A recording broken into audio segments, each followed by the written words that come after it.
Hola, buenas tardes a todas y a todos. Muchas gracias por acompañarnos esta tarde, donde vamos a iniciar y llevar a cabo un viaje en el tiempo. Un viaje por la educación del siglo XX y tiene dos partes. La primera parte es una conferencia que nos va a dar José Manuel López Blay y la segunda parte es una exposición con los materiales que muchos de vosotros, los que estáis aquí y otros que no lo están, han ido aportando y que han configurado un lugar fantástico que cuando acabe la charla nos iremos al convento y podréis visitar y admirar. Yo tengo que presentar a José Manuel López Blay. José Manuel López Blay, muchos lo conocéis, fue profesor de este pueblo y la exposición que vais a ver más adelante acaba en los años 80. Hasta los años 80, hasta los 70. José Manuel López Blay viene a este pueblo en el 82, 81, 82. Ahí nos conocemos y ahí empieza una singladura que llevamos juntos 40 años y en la que hemos participado de mil aventuras. Sobre todo la pasión por la escuela. En aquel momento, en el año 82, 83, empezamos a ir a la escuela de verano, formamos parte de algunos movimientos de renovación pedagógica, acabamos montando una escuela de verano, la del Alto Palancia, y de ahí surge de esa escuela de verano un montón de actividades, de proyectos que cristalizan en cosas muy chulas. Siempre la aventura pedagógica ha sido impresionante en esta comarca. Parece que ahora no lo es tanto, pero hubo un momento donde fue súper apasionante. Y esta singladura que aparece o empieza en... no, Mari Carmen. No lo es tanto, ¿qué quieres que te diga? Esta singladura que empieza en ese año, en el año 81, pues se mantiene hasta la actualidad. ¿Sí? Somos vidas paralelas casi y la verdad es que cada vez que uno necesita del otro, pues el otro está. Cuando Manolo quiere que yo haga un curso de caligrafía en la Cartuja porque no sé qué pasa, pues yo estoy haciendo un curso de caligrafía. Y cuando nosotros queremos que venga a dar una charla, pues Manolo viene y nos la da. Es un placer, es un lujo poder escuchar a José Manuel López Blay, que nos va a dar un paseo por el mundo de la educación en el siglo XX. Muchas gracias, Manolo.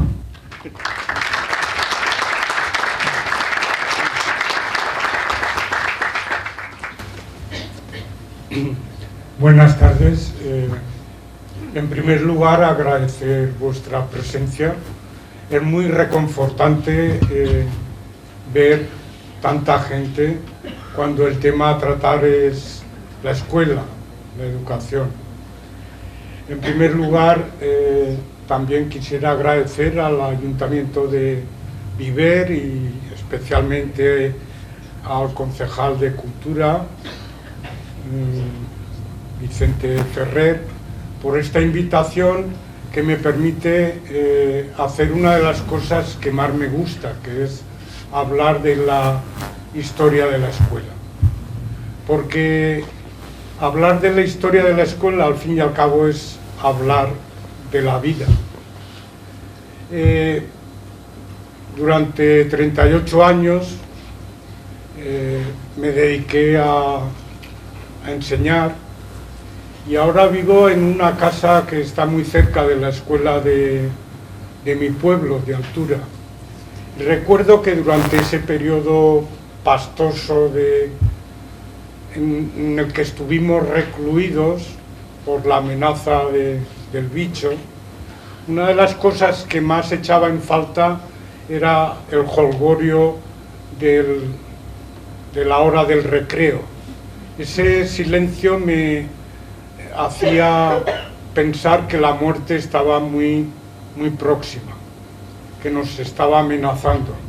Y me hizo también acogerme a una reflexión que últimamente se prodiga mucho en los medios de comunicación y que tiene que ver con el hecho de que cuando se cierra una escuela se muere un pueblo. Porque la escuela no solamente prepara para la vida, la escuela también es la vida, con todas sus caras, las más amables y otras no tanto. Por eso hablar de la escuela, hablar de la vida me reconforta, pero además Si lo hago en Viver, pues es doblemente reconfortante. Viver para mí siempre es una patria acogedora. Yo llegué aquí con 24 años el 1 de septiembre de 1981, casi recién salido de la escuela del magisterio, sin saber demasiado muy bien qué tipo de maestro quería ser, y aquí lo aprendí. Aquí creo que sobre todo aprendí que yo quería tener una actitud frente al ejercicio de mi profesión, y era el compromiso con la defensa de la escuela pública. De aquellos años conservo recuerdos muy emotivos, un montón de alumnos y alumnas que me sufrieron o no. Yo era muy novato entonces, espero no haber perjudicado mucho sus vidas, y sobre todo quisiera tener un recuerdo emocionado para dos mujeres que para mí fueron fundamentales en esos años en los que estuve en Viver. Una, por desgracia, ya no está, es Conchín, que alimentaba mis ansias de lectura. Aquí en su tienda compré Campo Cerrado y aquí descubrí a Max Saur, justamente en el pueblo donde él pasó algunos veranos. Y la otra mujer es Pilar, que creo que vive, la mujer de Eustasio, que me cuidaba como un hijo y me reñía como una madre, porque yo tenía muy malos hábitos alimentarios y ella se preocupaba como si fuera mi madre. Dicho lo cual, vamos a empezar. Se me ha invitado a que os acompañe en un paseo por la escuela del siglo XX.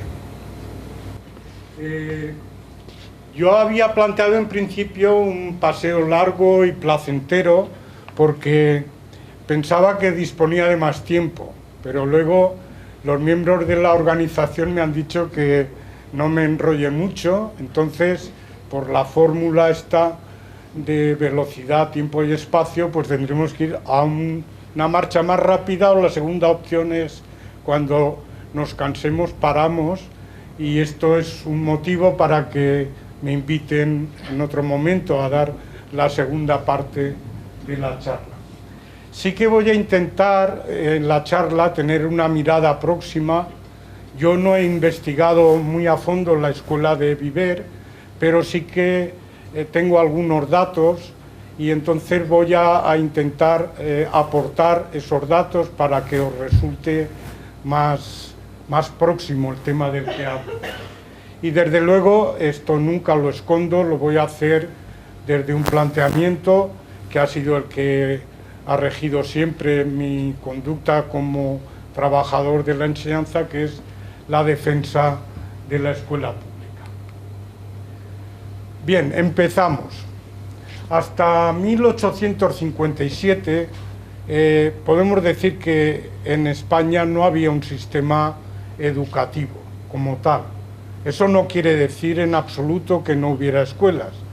De hecho, basta mirar el Pascual Madot, que es un diccionario geográfico, y ahí nos encontramos con una referencia, no me he ido más atrás, a Vivel, que es tal y como aparece mencionado el pueblo, en el que nos dice que hay 500 casas, que hay 2 escuelas de párvulos a las que asisten 70-80 alumnas de ambos sexos.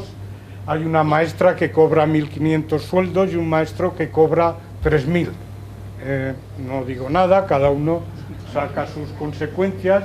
Y estas escuelas están ubicadas en el exconvento de mínimos que recientemente, después de la desamortización, el gobierno había entregado al ayuntamiento para escuelas y para cárceles, que también tiene sus narices el tema de que convivieran esas dos instituciones, en principio tan poco parecidas, pero bueno, nos dice también que hay 553 vecinos y 2.087 almas. era una manera de contar más o menos a 4 de coeficiente por hogar, pues es lo que salía.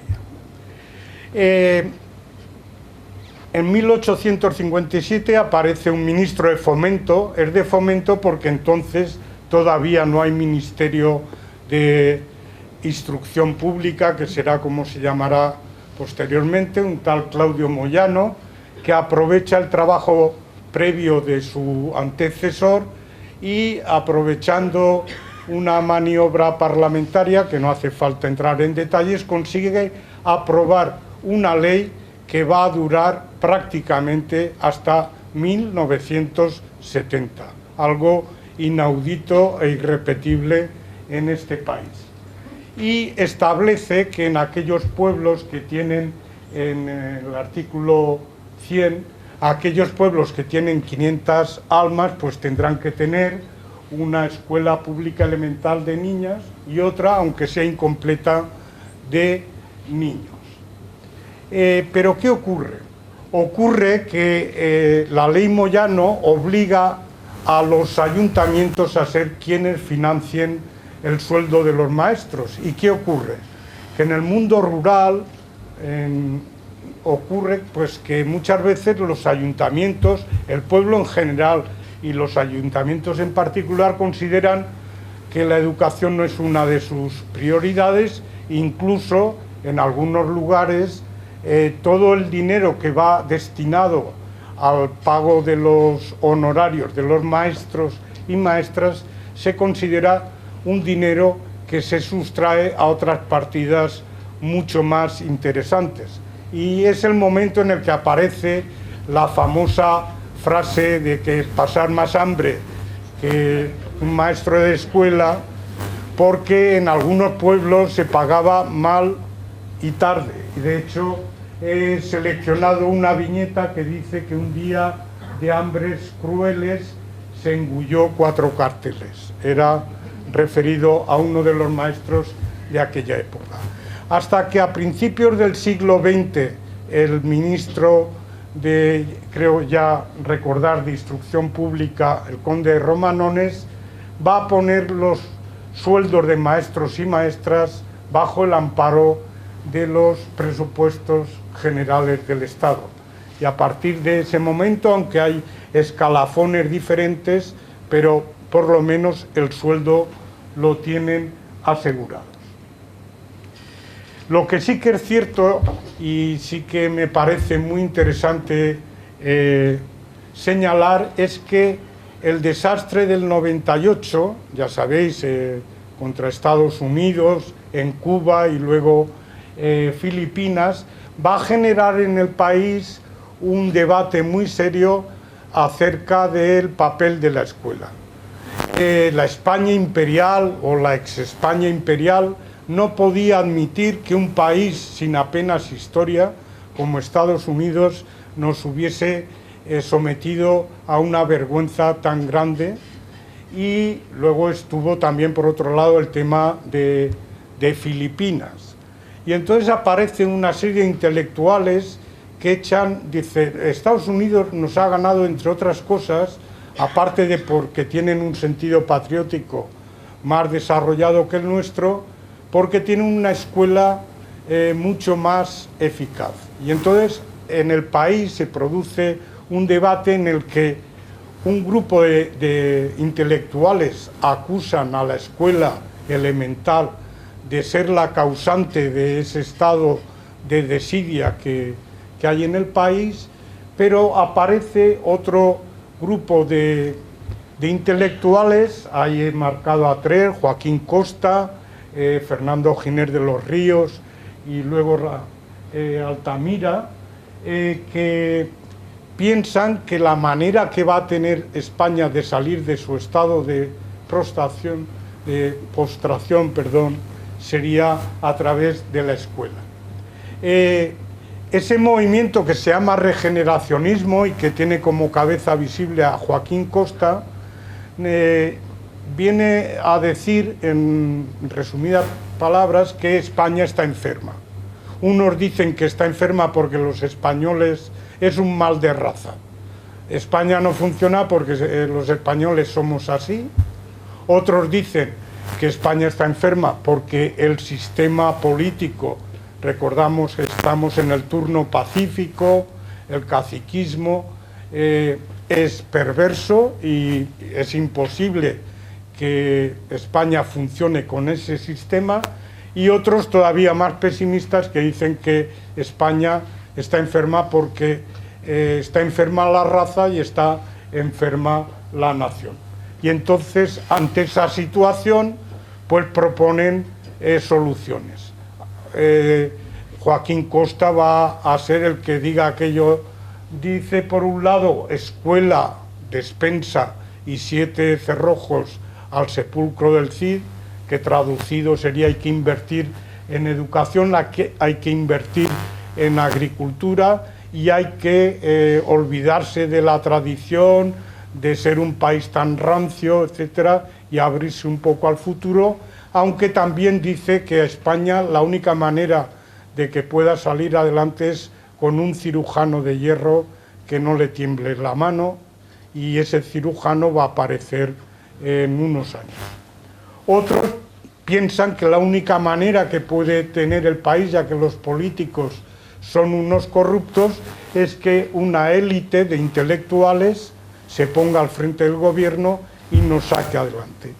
Y finalmente la tercera vía del regeneracionismo es que la única manera de que España salga del estado en el que se encuentra es confiando en el poder transformador de la educación. Bien, adelantamos, estamos en 1910 aproximadamente. Sartou Carreras, un polifacético que hace, entre otras cosas, la geografía general del Reino de Valencia, cuando llega a la provincia de Castellón y habla de Viver, nos dice el censo, se le atribuyen 2.479, contando los caseríos de Aguas Blancas, Masía y tal, y dice al final: para la ilustración pública hay 2 escuelas completas, una para cada sexo, con asistencia de 98 niños y 120 niñas. Completa en el sentido de que allí van, están separados, no hay coeducación, evidentemente, y un solo maestro atiende a esa cantidad de alumnos y alumnas. Llega el cirujano de hierro en el 23, general Primo de Rivera, con la connivencia de Alfonso XIII, dan un golpe de Estado y él se autoproclama ese cirujano que va a sacar a España de la situación de postración.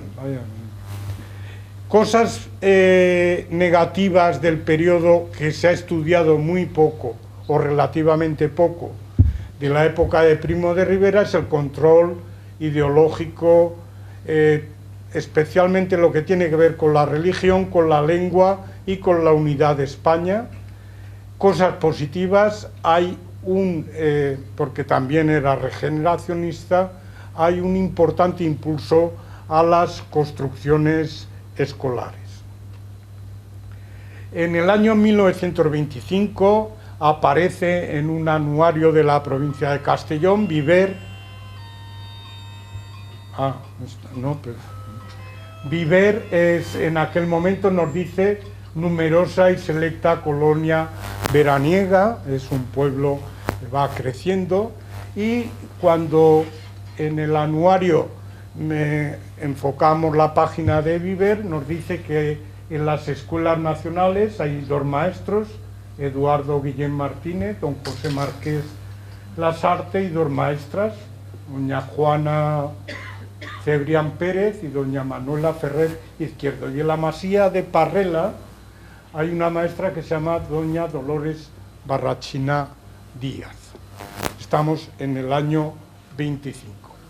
Llega 1931, no hace falta, se proclama la República y la escuela pasa a convertirse, lo escuchamos decir en la película que casi todos habréis visto de La lengua de la mariposa, en ese diálogo entre el matrimonio, entre el sastre y su mujer, dice que los maestros son la luz de la República, ¿no? Pero yo creo que hay un error por parte de algunos historiadores, un error interesado en plantear la Escuela de la República como un periodo uniforme. Al menos desde el punto de vista educativo, la República tiene 4 periodos perfectamente diferenciados. Por un lado, el primer bienio, el 31-33, que es un bienio desde el punto de vista educativo muy fructífero. El segundo bienio, cuando la CEDA se hace con el poder, que hay un continuo tejer y destejer. Lo que se había hecho en el primer bienio se deshace casi prácticamente en el segundo, un poco lo que pasa ahora. Luego ya estamos, a partir de febrero del 36, desde el punto de vista educativo las cosas cambian y mucho, y ya cuando se produce primero el golpe de Estado y luego, al fracasar, se enquista y se produce la guerra civil, la educación cambia radicalmente. Pero lo cierto es que el 14 de abril no solamente hay un optimismo social, político, también hay un optimismo pedagógico. El ministro Marcelino Domingo llega a escribir en la Gaceta de Madrid que ha llegado la hora de redimir a España a través de la escuela. Y dice algo todavía más contundente: España no será una auténtica democracia hasta que no consigamos que todos sus hijos e hijas tengan una instrucción adecuada. Confluyen 3 tradiciones, no es que se invente la República su programa educativo. Desde las Cortes de Cádiz hay una línea, anterior incluso, una línea de liberalismo desde Jovellanos. Luego está la Institución Libre de Enseñanza de Giner de los Ríos y otros compañeros, que marca también unos planteamientos muy avanzados en pedagogía.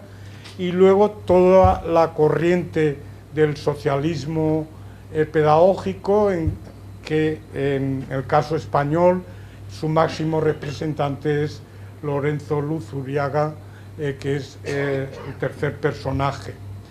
Esas 3 líneas confluyen en un programa muy ambicioso que se traduce en una frase corta y rotunda: más escuelas, mejores maestros. No era una reflexión inocua. Ellos entendieron muy bien lo que había ocurrido en las elecciones municipales del 12 de abril.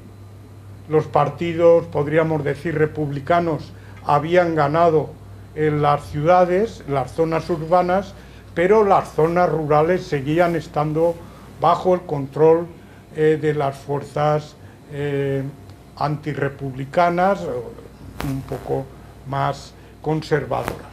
Y por tanto, si se quería consolidar ese nuevo régimen político, la escuela, la formación, era imprescindible. Remito otra vez a la famosa película de La lengua de las mariposas, cuando se jubila el maestro. En su discurso de despedida dice: si somos capaces de formar una sola generación en libertad, ya nadie ni nada les podrá arrancar ese tesoro. Esa era un poco la filosofía de la República. Y de hecho, cuando se mira la Gaceta, que es el actual Boletín Oficial del Estado, observamos que se va a legislar con mucha rapidez.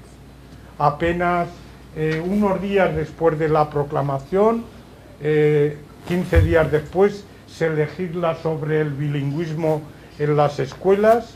Unos días después sobre el tema de la religión, que prácticamente es tal y como está en la actualidad, es decir, se ofrece religión para aquel que quiera, pero no se obliga ni a los maestros ni maestras a impartirla. Uno de los problemas a los que tiene que enfrentarse como más urgentes era la necesidad de espacios escolares que reunieran condiciones higiénicas adecuadas, más escuelas.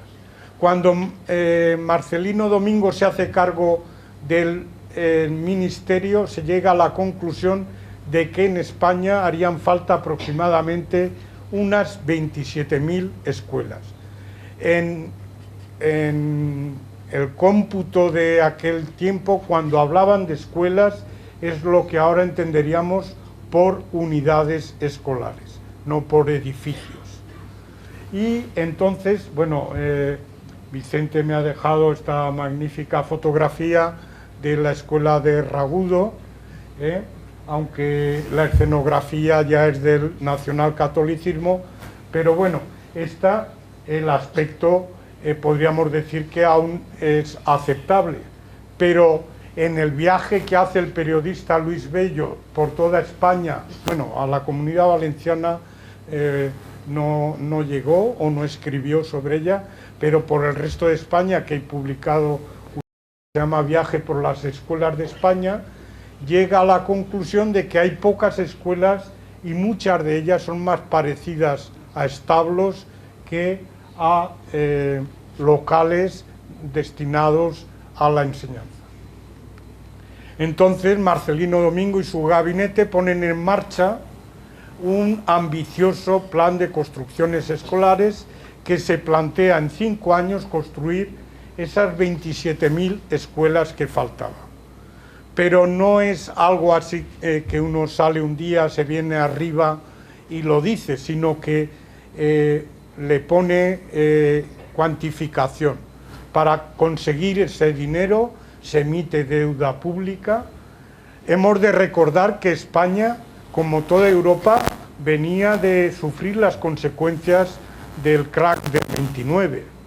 No estaba en el mejor momento económico, pero sin embargo la República consideró que la construcción de escuelas era prioritaria, cosas que a veces no se ha tenido como prioritario en otros momentos de nuestra historia. Un valor de 400 millones para ejecutar el plan, con un plan quinquenal a 5 años. En el primer año 7.000 unidades o escuelas para ellos, y 4 años restantes a un ritmo de 5.000. El gran debate que hay ya entre los que nos dedicamos casi profesionalmente a esto de la historia es realmente cuánto se construyeron. Después de consultar, yo creo que a fecha de hoy, aunque hubo años en los que el ritmo incluso fue mayor que el previsto, al final creo que se llegaron a construir, podríamos decir, unas 16.000. Dejaron un déficit importante, pero también hay que tener en cuenta de dónde se partía. 16.000 escuelas, teniendo en cuenta que la República pues se vio sometida a muchas tensiones, yo creo que es una importante... Bien, pero aparte de construir escuelas, se proponen, estamos en un país mayoritariamente analfabeto, y se propone acercar la cultura al más recóndito lugar de la geografía.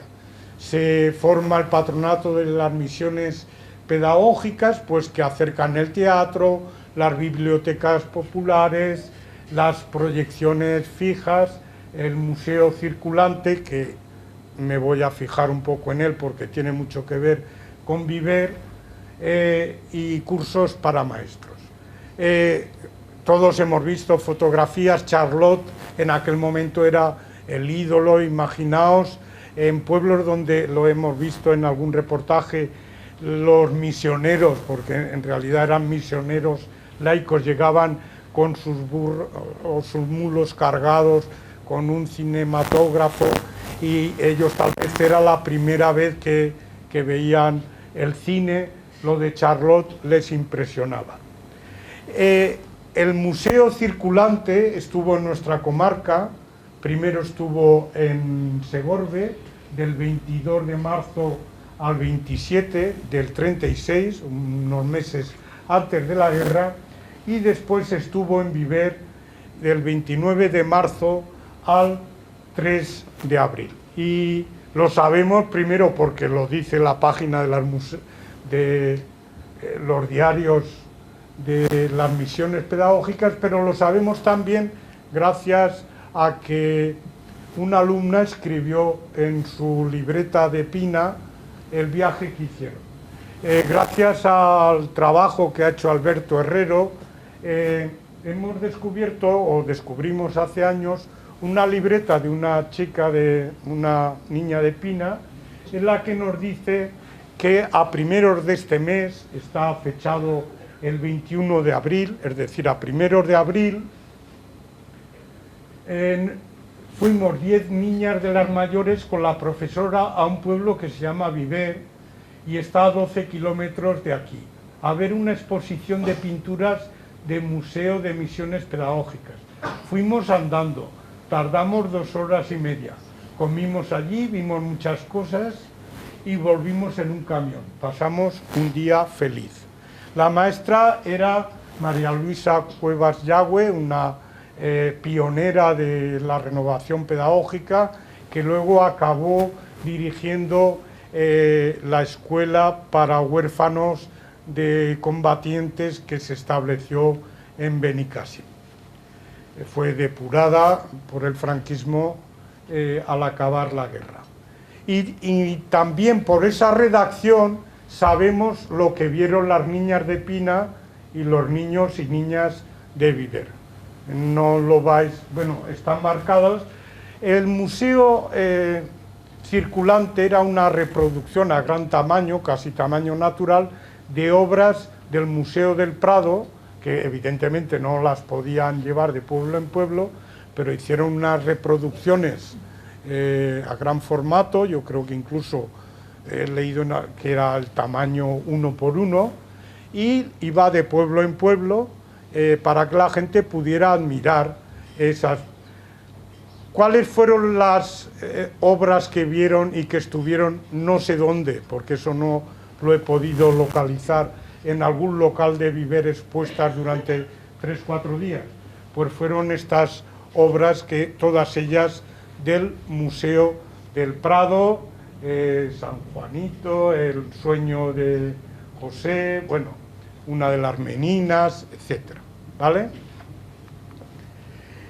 También más escuelas, mejores maestros, había que formar a los que ya estaban en ejercicio, aparte de diseñar un plan de formación inicial que hiciera que salieran mejor preparados. En Segorbe estuvo en marcha Segorbe Viver. El personaje que está a la derecha es el inspector de la zona Segorbe Viver, Antonio Michavila y Vila, que también tiene mucha relación con Viver, ahora lo explico. Y la foto es en la escalinata de la Catedral de Segorbe. Todos los maestros, o casi todos los maestros de la zona de Segorbe Viver, él era el inspector, una vez al mes se reunían para intercambiar experiencias, para contar lo que cada uno hacía en su escuela. Por ejemplo, el día 4 de abril del 38, creo recordar, Adelina Barrés, que era maestra en Caudiel y que era una conocedora profunda del método Montessori, explicó con unos niños de Segorbe a sus compañeras y compañeros cómo ella, en su pequeña escuela de Viver, ponía en marcha esta pedagogía que ahora algunos intentan vendernos como novedosa y cobrando muy caro. En Gátova había otro profesor excelente, con una formación académica espectacular, Jesús Alonso, que enseñaba a sus chicos y chicas lectura y escritura desde unos planteamientos que a fecha de hoy escandalizan, me asombran por su novedad. Incluso Segorbe, y me imagino que otros pueblos, el ayuntamiento se plantea como convertirse también en un ayuntamiento educador y organiza un viaje pedagógico a Valencia, van a Manises a ver el aeropuerto, van a una depuradora de agua, van a la playa. La señora que está ahí ya en su foto de boda, es una niña en aquel momento y escribe que era la primera vez que había visto el mar, que estuvieron también en una estación de radio, en una emisora de radio, fueron a los viveros, es decir, una excursión planteada desde una visión pedagógica patrocinada por el ayuntamiento. Hay colonias escolares, tanto en Segorbe como en Navajas. Es cierto que no habían empezado en el 31, pero a partir del 31 se intensifican. Esta es la primera colonia que llega a Segorbe en el 28 y estas son colonias ya de los años republicanos que hacen excursiones. Estas en concreto están en la Rambla que está al lado de la Cartuja y en el Pinar de San Juan, ambas o las cuatro en altura. ¿Cómo se recoge la educación en la Constitución republicana? La primera cosa que dicen que va a provocar un serio conflicto, incluso algunos investigadores dicen que ese fue el origen de la guerra civil, es que ya en el artículo 26 dicen que una ley especial que se publicó 2 años después iba a plantear la extinción en un plazo de 2 años de todo el presupuesto dedicado al clero. Eso ya sentó muy mal a la jerarquía eclesiástica, pero luego en el 33, cuando se publica la ley de congregaciones religiosas, dice que se les prohíbe ejercer la industria, el comercio o la enseñanza. Al día siguiente de publicarse esa ley, el Papa Pío XI saca una encíclica, Dilectissima Nobis, que viene a decir: estamos muy dolidos porque España, que había sido nuestra nación predilecta, la guardiana de las esencias, etcétera, ahora nos trata de esta manera tan cruel. Y algunos historiadores identifican esta encíclica como la declaración de guerra a la República. Lo cierto es que el artículo 48 reconoce que la educación y la cultura es una atribución esencial del Estado, que se va a articular en el sistema de escuela unificada, que es un poco la estructura que en el año 90 va a recoger la LOCSE, que es la ley que elabora el primer gobierno socialista de Felipe González, y será gratuita, será obligatoria, habrá un sistema de becas para aquellas personas desfavorecidas económicamente. La educación será laica, que no confesional como ahora. Laica significa que la religión sale completamente de la escuela, y deja a una ley de instrucción pública que había de aprobarse, que nunca se aprobó, la organización del sistema educativo.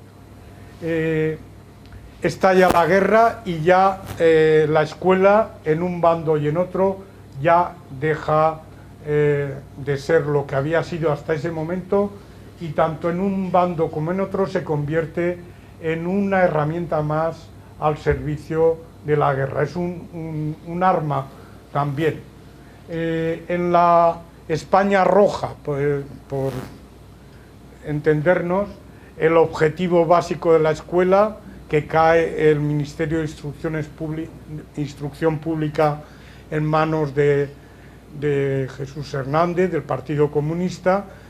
Objetivo número 1, formar antifascistas. Hay una depuración en zona republicana también, por ejemplo, a doña Pilar Espada, una maestra de altura que llevaba en altura desde el 21, pues se la traslada a Soneja porque es una mujer muy católica, etc. Y se indica a todos los, ya lo diré, a todos los comités del Frente Popular, que cada uno en su pueblo señale a aquellos maestros y funcionarios que no sean adeptos al régimen republicano. En el caso de Viver, se dice de los maestros pues que José Ribelles Vidal es el presidente del comité y es afecto al régimen, etcétera, pero se señala a dos personas, Consuelo Daroz y María Bernabé Sánchez, como desafectas al régimen y se les propone el cese en su profesión. En la España roja seguimos. Una de las primeras medidas que toma el Ministerio de Instrucción Pública es hacer efectiva la coeducación, cosa que no fue posible por los avatares de la guerra, y también el convertir las escuelas cuando acaba la clase normal, porque es curioso, bueno, en pueblos como Viver, que fue más castigado, no sé cómo estaría el tema, castigado me refiero por los rigores de la guerra, pero en otros pueblos pues seguían las clases y se convertían, una vez acababan las clases, en talleres de ayuda para los combatientes. Por ejemplo, esto no lo leéis, pero si os fiáis de mí os lo explico, es una carta que los niños de Almedíjar, entre comillas, me imagino que dictó el maestro, se dirigen a todos los niños y niñas del Alto Palancia. Esta carta llegó a Altura, me imagino que también a Viver, y les animan a convertir la escuela a partir de las 5 en un lugar donde, por ejemplo, ellos dicen que hacen representaciones teatrales y han confeccionado 50 jerseys de lana con las 200 pesetas que hemos recogido para enviarlas a los soldados del frente, y instan a crear la Federación Antifascista Escolar. No sé si fue el caso en Viver, si se llegó a crear, en el caso de Altura no se creó. Y curiosamente el maestro que seguramente dictó la carta luego fue acusado de haber fundado la FAI, que sabéis que es la Federación Anarquista Ibérica en Almedíjar, seguramente porque quien interpretó no confundió la FAI con la FAE, que era otra cosa. También para alejar a los niños del frente se crean colonias en Navajas y en Altura. En Altura, en el convento que tienen las terciarias capuchinas, las afueras del pueblo, y en Navajas, en uno de los chalets, y en la Fuente de los Baños. Lo sabemos porque en el diario de Justa Freire, que seguramente os suena por toda la polémica de la calle de Millán Astray, Justa Freire en Madrid, era la inspectora de las colonias escolares, y en su cuaderno anota que ante el avance del frente están muy preocupados con la colonia de Altura, que seguramente la tienen que trasladar a un lugar más seguro, y se la llevan a Pego, y las del chalet Ferrat a Chiribella y la de la Fuente de los Baños al Coy, al Mas del Rétor. Eso ocurre en el 38, a mitad de junio. También en Navajas de la Inclusa de Madrid hay una colonia que estudió un Vicente Villalba, pero no me detendré. ¿Qué cosas más? también se pone en marcha la educación para los combatientes, ¿cómo voy de tiempo? Para los combatientes, para combatir el analfabetismo. Lo señalo porque también afecta a Viver. Hay maestros que, no sé si voluntariamente o voluntarios a la fuerza, se apuntan a instruir a los soldados y a la población en general, si hay soldados en el pueblo, a los soldados, y vemos como en Jérica, pues Aureliano Abad y Josefa Cuenca se apuntan, en Novaliches, en Vejís, y en el caso de Viver, José Ribelles, Manuela Ferrer, Montserrat Sabater y Mercedes Fernández. Pone Villanueva, no sé si es Villanueva de Viver, se refiere, pero bueno, quiero decir que hay gente. He puesto lo de la cartilla escolar antifascista, la vais a ver en la exposición, porque se enseña a leer y a escribir. También hay una escuela aritmética antifascista, 3 balas más 2 balas, 5 balas, sí. Pues es eso. Bien, acaba la guerra y yo he llamado a este cuarto periodo, que iría hasta el 45, la escuela sumisa y silenciada. 3 pilares son los que soportan esa escuela: Dios, patria y familia. El objetivo, que empieza también en el momento de la guerra en la zona nacional, es construir una escuela católica y patriótica que se manifiesta en los libros de texto, en que se hace obligatorio la colocación del crucifijo en las escuelas. Obligatoriamente tiene que estar bajo el crucifijo el caudillo, que ha sido elegido por la gracia de Dios, la figura del ausente, del gran ausente, que es José Antonio, Primo de Rivera, y un retrato, una foto de la Virgen María. Se suprime la coeducación y todos los días hay que izar bandera, arriarla, cantar himnos patrióticos y dejar por escrito en los cuadernos una gesta patriótica, religiosa o cívica. Lo veréis también, pues cómo se escribe sobre el Día del Dolor, que es el 20 de noviembre, fecha del fusilamiento de José Antonio. Se escribe sobre el Domum, que es el Domingo Mundial de las Misiones, etcétera, etcétera. Esta es la escuela de Viver, con esa escenografía, el crucifijo, y encima de la entrada de la puerta no era lo que tocaba, lo preceptivo es que hubiera estado bajo el crucifijo, pero es la foto de Franco. En la comarca se depura al magisterio, a todo el magisterio, para poder seguir ejerciendo. Depurar no significaba castigar, para que me entendáis. El 20% fue castigado y el 80% pudo seguir ejerciendo tras pasar por ese proceso de depuración. 2 de las personas que sufrieron más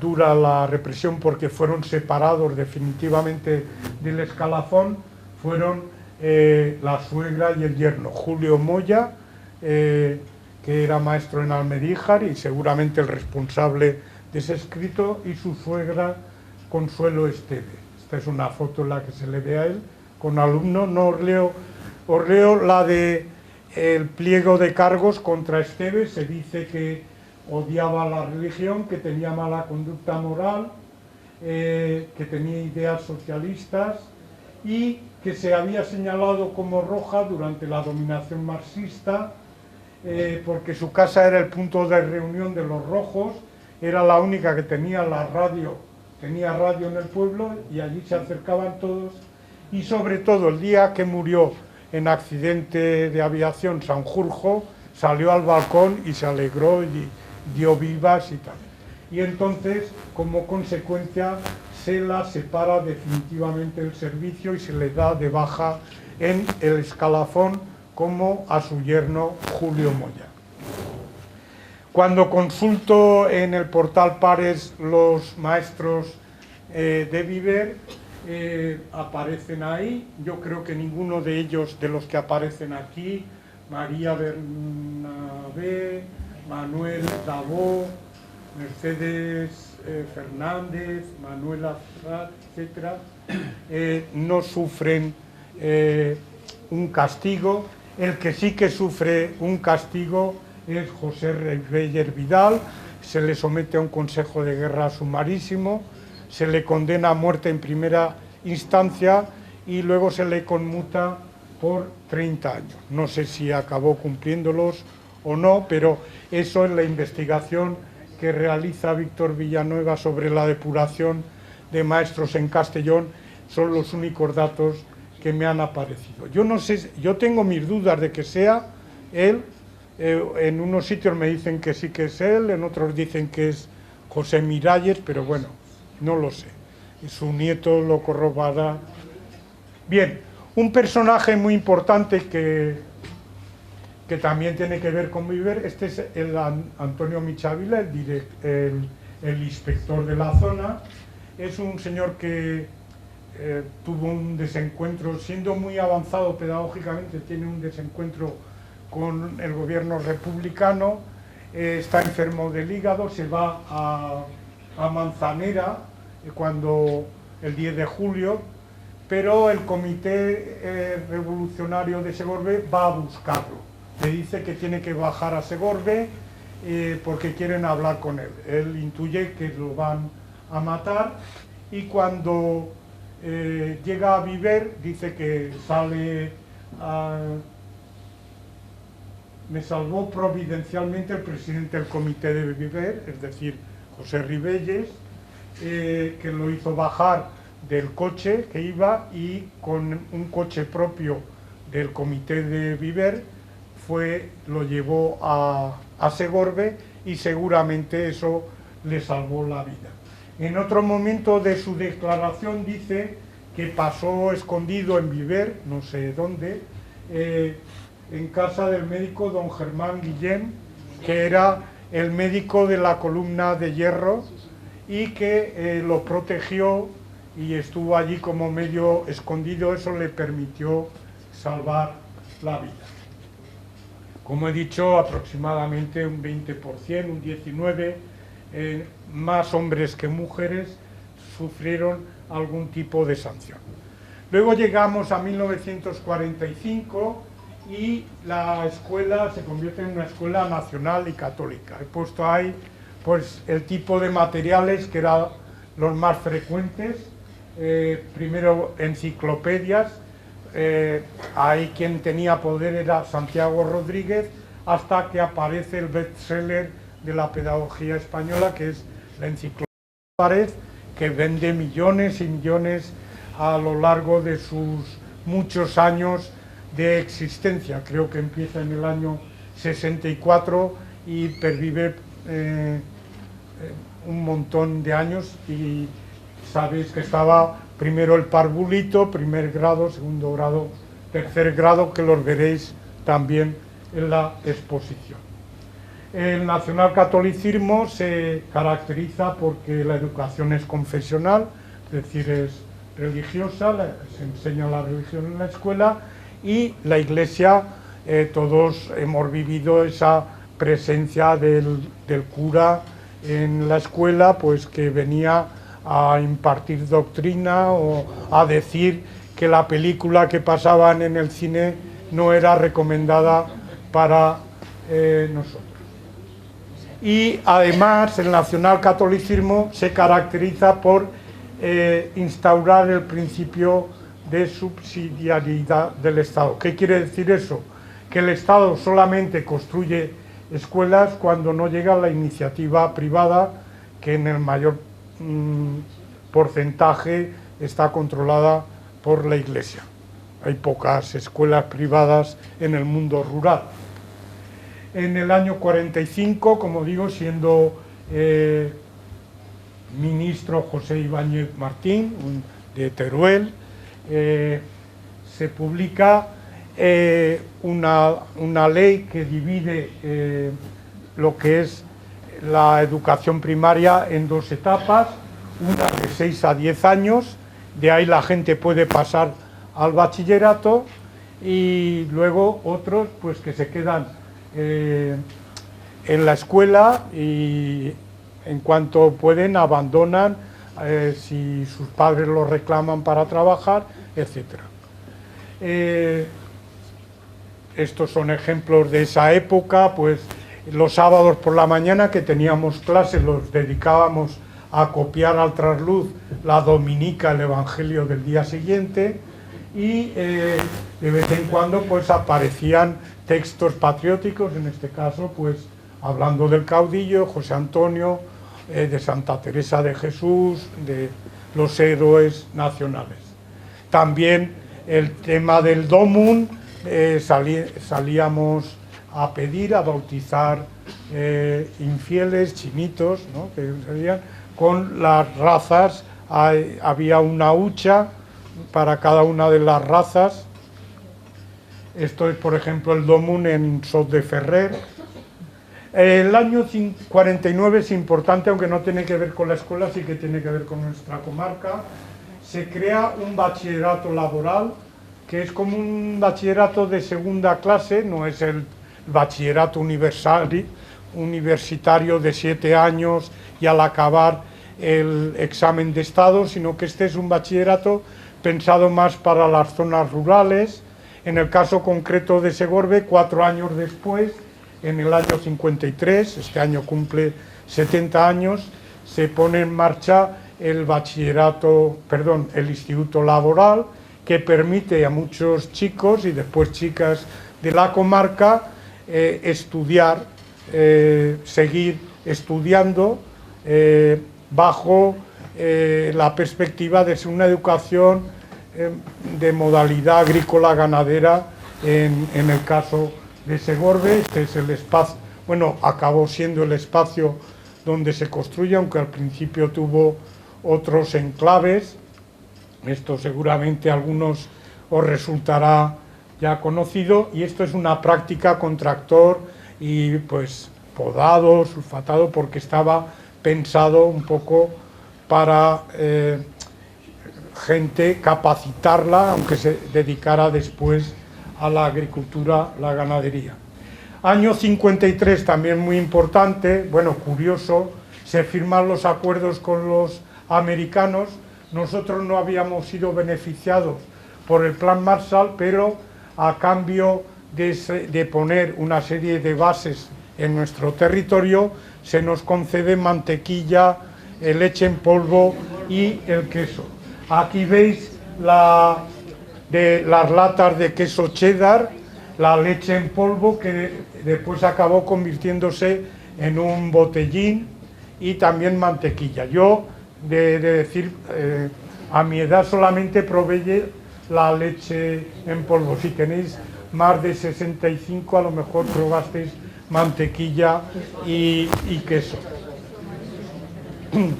El 53 también es importante para gente de los que estéis sentados por aquí, porque el bachillerato se modifica, se crea un bachillerato dividido en 2 ciclos, con reválidas al acabar cada ciclo.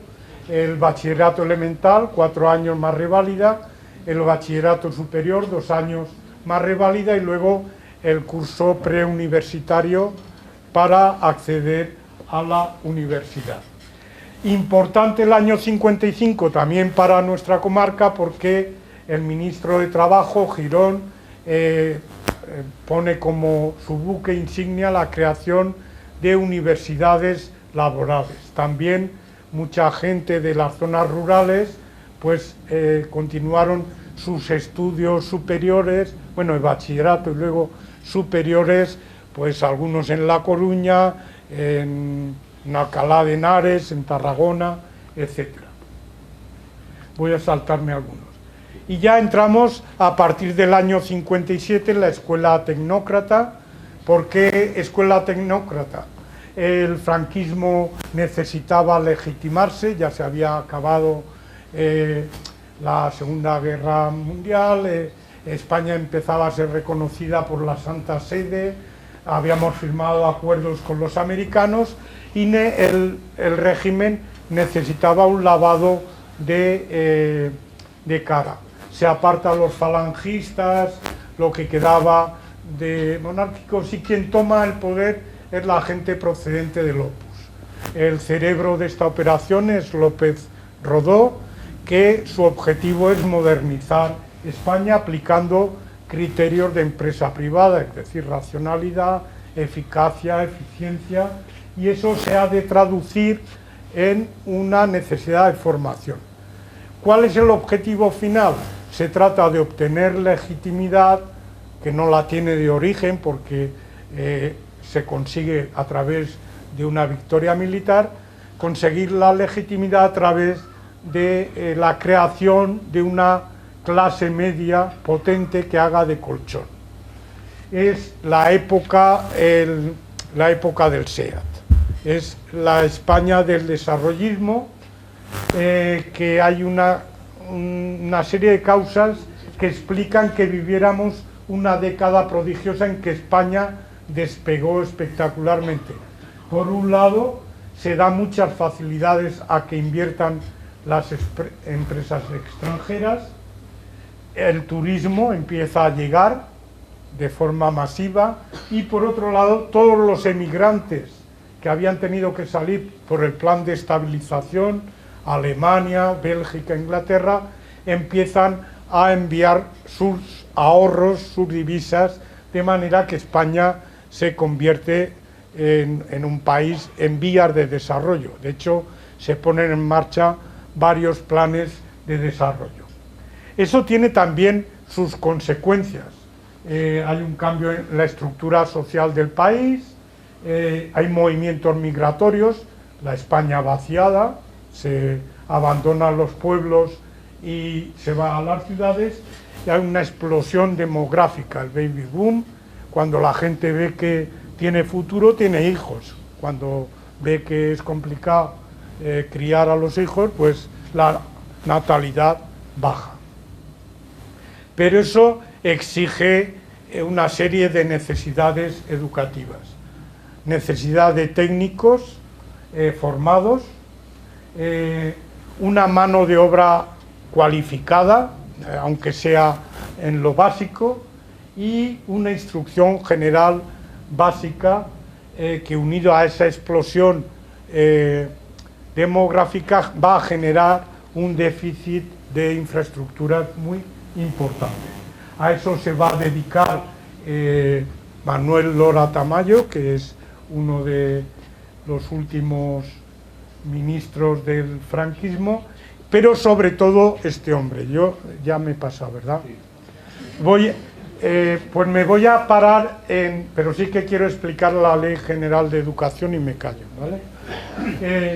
Llega a Villar Palasí acompañado de un equipo de asesores muy potente y llega a la conclusión de que el sistema educativo, que no se había tocado prácticamente desde 1857, necesita una reforma íntegra. Se aplican criterios de racionalidad, de eficacia y de eficiencia. Se hace un diagnóstico que seguramente es lo mejor que se ha hecho en este país en educación, el libro blanco para detectar cuál era el estado de la educación.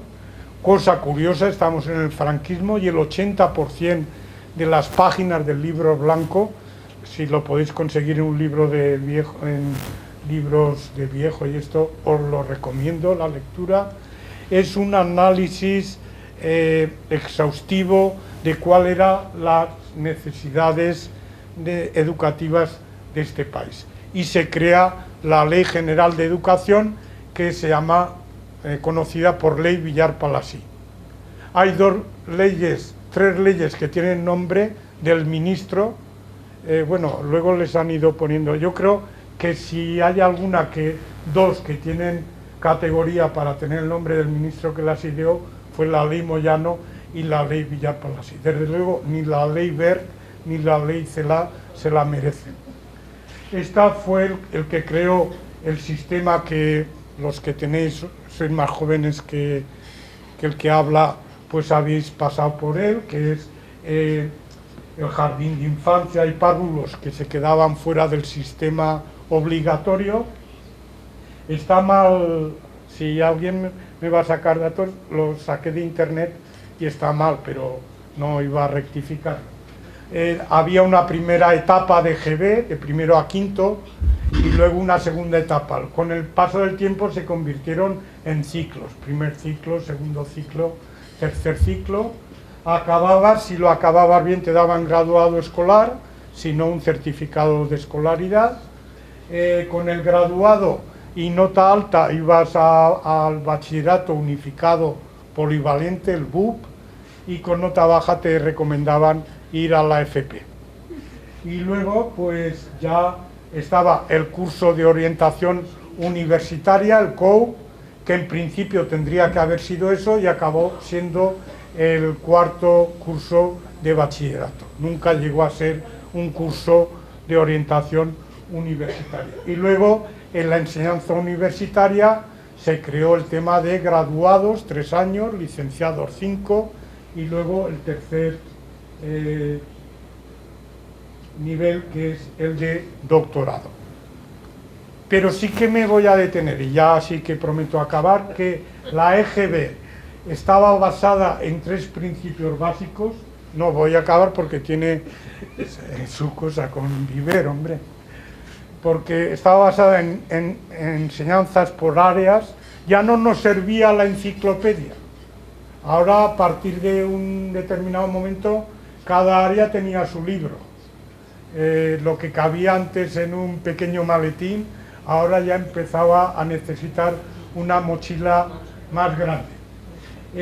Las escuelas graduadas, se había acabado, salvo en zonas rurales, aquello de que todos juntos, primero, segundo, tercero, y el que no pasaba repetía, y luego los grupos homogéneos. Es mejor enseñar, es más rápido enseñar si todos son iguales que si hay un ofensivo que no aprende o uno que... Vale.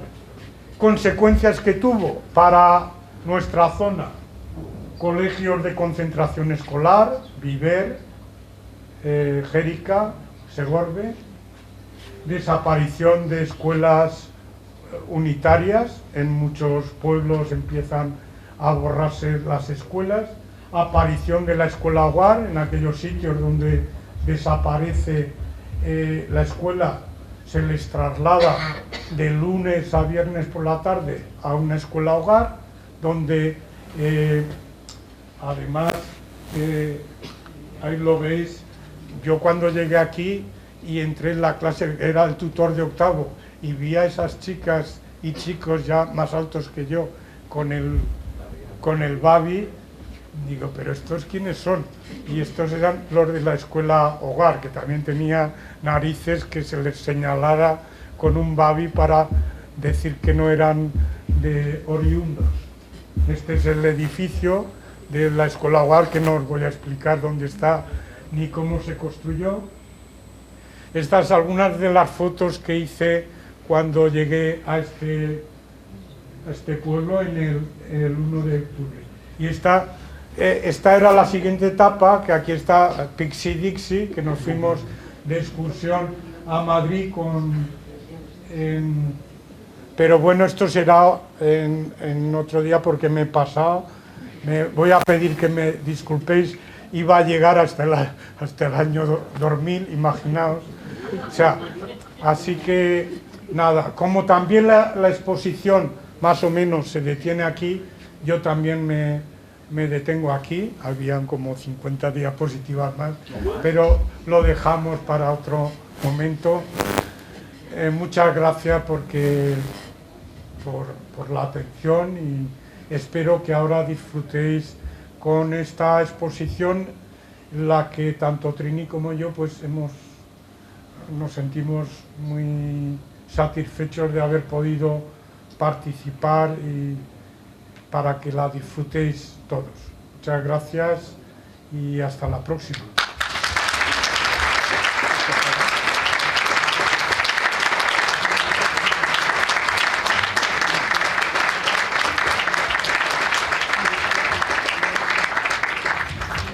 la verdad es que se ha pasado un poco, pero ha sido un placer. Yo creo que ha sido realmente un paseo súper interesante y emotivo. Ahora nos vamos todos al convento, vamos a ver la exposición, vamos a ir tranquilamente y vamos a ir poco a poco, todos juntos a la vez dentro no vamos a caber, lo digo para que no nos queramos entrar todos juntos. Muchas gracias Manolo, muchas gracias Trini, porque sin ellos la exposición tampoco hubiera sido lo que ha sido. Muchas gracias.